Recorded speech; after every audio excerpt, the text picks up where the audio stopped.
All right. Hello, everyone. My name is Mason Gaw. I am recording this presentation for graduate level design at RIT IGME 742. This is a playthrough of my final version of my FPS level, which is on Grand Theft Auto 5. So with that being said, let me put myself into first person mode so I actually follow the criteria of the game. With that being said, I used mods for designing this level. I definitely had the most fun playing and designing this level. It was also the most challenging one to do, specifically because I was using third-party mods. Oh, but I don't want to get copyright striked. Specifically because I was using third-party mods. There's not a lot of documentation on how to use the mods, as well as they're kind of restricting, but they're also very free, and you can, kind of do whatever you want with them. But learning how to use them was very difficult. It was a big challenge that I faced when working on this project. So the goal of this mission is you are supposed to break into the FIB building, which for those of you who haven't played GTA, it's based off of Los Angeles. Actually, the city that I'm from is Los Angeles, which is pretty cool. So this building that we're breaking into, oh god, that is not at all what I wanted to do. This building that I'm breaking into right now is designed to be the actual FBI building, and they just call it the FIB building in the game for like copyright purposes and stuff. So I am breaking into the FIB building, and I will be attempting to recover some data that was stolen from me. So this first part was just driving to the building. I am now here at the building. I have a couple guards. I have this little guy right here, as well as a couple more in there. There's a receptionist as well. Not too sure what she's doing. Looks like she's just being weird. As the player, I can make the decision to kill these guys if I wanted to, and as you can see, they weren't going to do anything to me until I pulled my gun out. However, had I not made the decision to aim my gun at that first one, this portion of the level would be very easy. So now I am hacking into the computer to attempt to get the data that was stolen from me. Okay, that's not right. There we go. So this hacking portion of the mission is just a brief little hacky cool thing, just to challenge the player a little bit. Now, no matter whether you killed the guards at the beginning or not, the cops will be alerted. This is a building that you're not supposed to be in, but obviously you break into it for the mission. So there's two options. You can go fight the cops outside if you so desire, which is what I'm going to do right now. I'm just going to mow them down real quick. You do eventually have to lose the cops. You can't just fight all of them because you will eventually die and fail the mission. So I've gotten rid of most of the ones that were near me, so I'm just going to hop back in my car that I used to get here and try and lose the cops. This part can be very time consuming. I think the first time I played through the mission, it took me about 10 minutes just to lose the cops. Once you lose the cops, though, then the rest of the mission will continue as normal. And I will continue to talk about that after I lose the cops.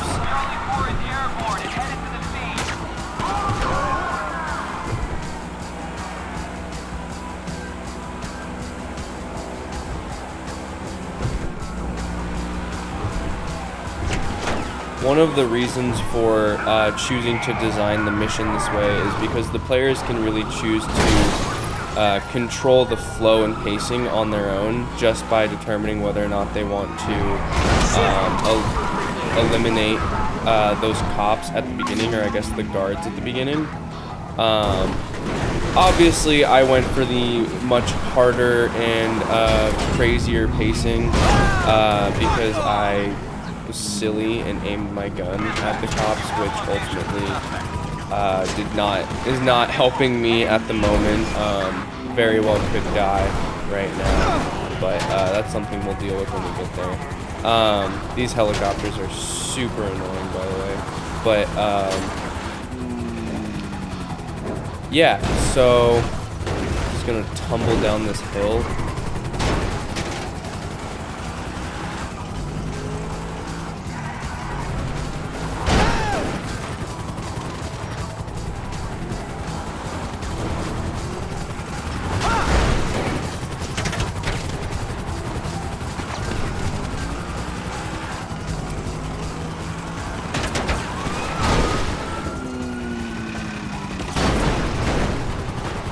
That just put me right back where I was like 2 minutes ago.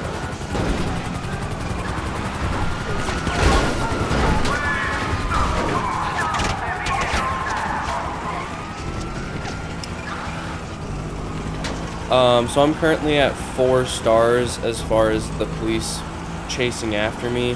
The player starts out with 3 stars if they choose to kill those cops, and if they don't, they will eventually have 3 stars either way, just based on the way the mission was created. I think I have a tire pop, and I can't actually steer the car all that well.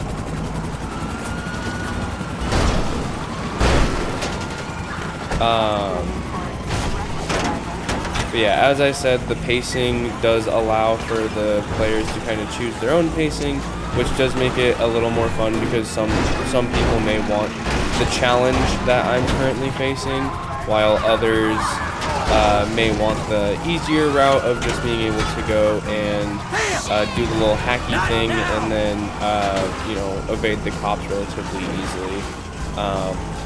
That route is much easier to evade the cops. Assuming you don't kill any of the cops, it is much easier to evade them.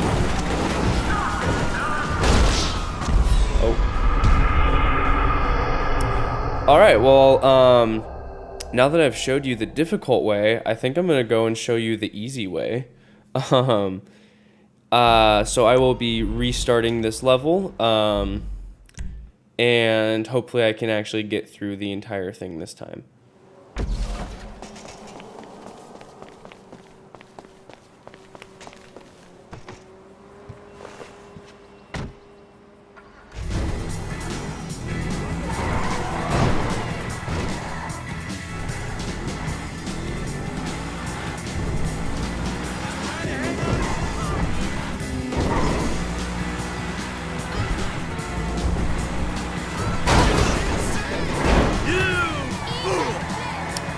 As you can see, I'm not the greatest at driving in first person in Grand Theft Auto. I am much better at driving in third person. But for the sake of this level, I will be continuing to drive in first person, despite it not liking my driving in first person.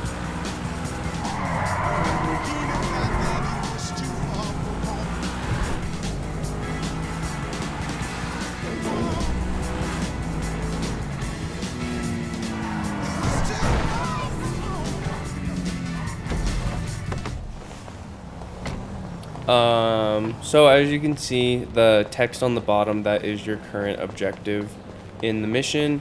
And as you can see, I'm not pointing a gun at these security guards, so they're just going to ignore me for the time being. I think they might start to attack me when the cops get called after this hacking portion of the mission. Okay.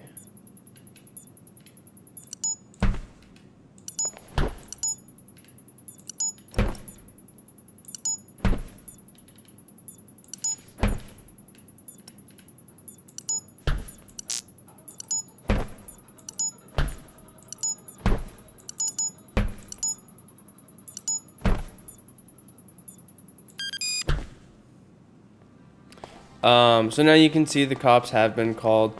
It looks like these guys are not going to attack me, but if I walk in front of them, I think they will. So we'll just stay here for the time being. Maybe I'll throw a nice little one of those guys right there. I do think they're gonna continue to ignore me, and unless the other police see me.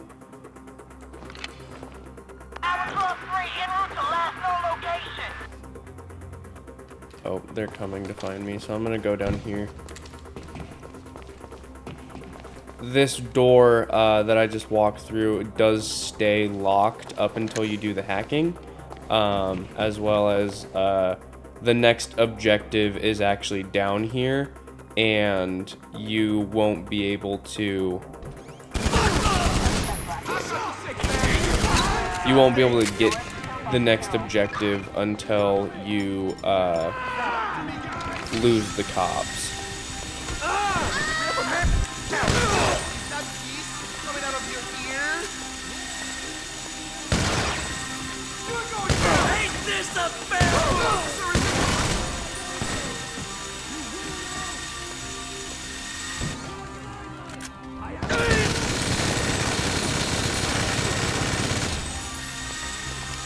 Yeah, I'm not sorry.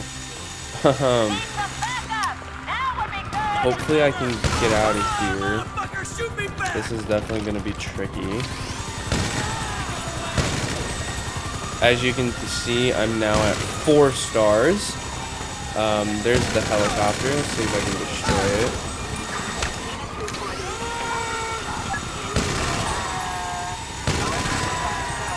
Probably going to circle back around.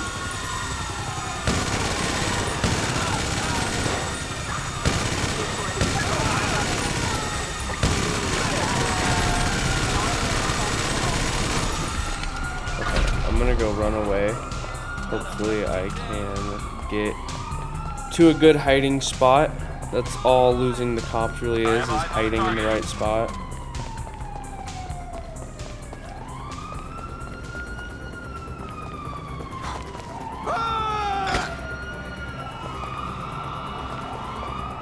Let's try down here.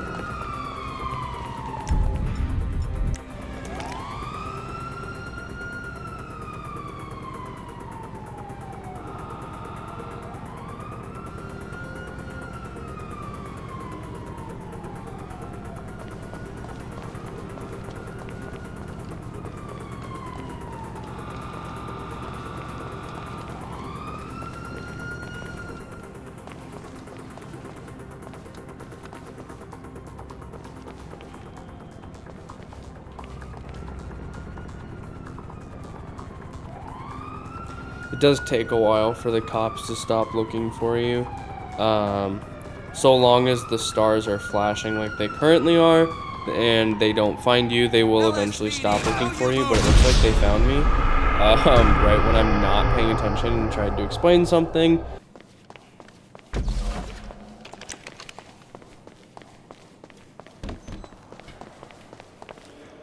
Alright, so I was finally able to evade the cops. Now that I have, the checkpoint mission objective actually already went away, but it basically tells you need to search the FIB building for the sensitive data. As you can see here, there's some offices around. Most people would think the information would be in one of these offices, but unfortunately you cannot get into any of the offices. However, you can go down here into this basement, and the data you will find right here. Now that you have it, all you need to do is leave the area. Like I said earlier, you will not be able to grab the data until after you lose the cops, just because there's a specific order the objectives go in, and if you grab it prior, then you won't be able to complete the mission. I actually don't think it'll even let you grab it prior, so that shouldn't even be an issue. But yeah, you have now seen the entirety of the mission as soon as I get past the stoplight. There we go. Mission complete. And that's it. I was able to show both pacings and both pacings of the level. I hope the narrative made sense. I have not made any improvements on the level since the first iteration of it, but this first iteration is also the final iteration. Yeah, if anyone has any questions, please feel free to reach out to me. Yeah, I hope everyone enjoys their holiday break.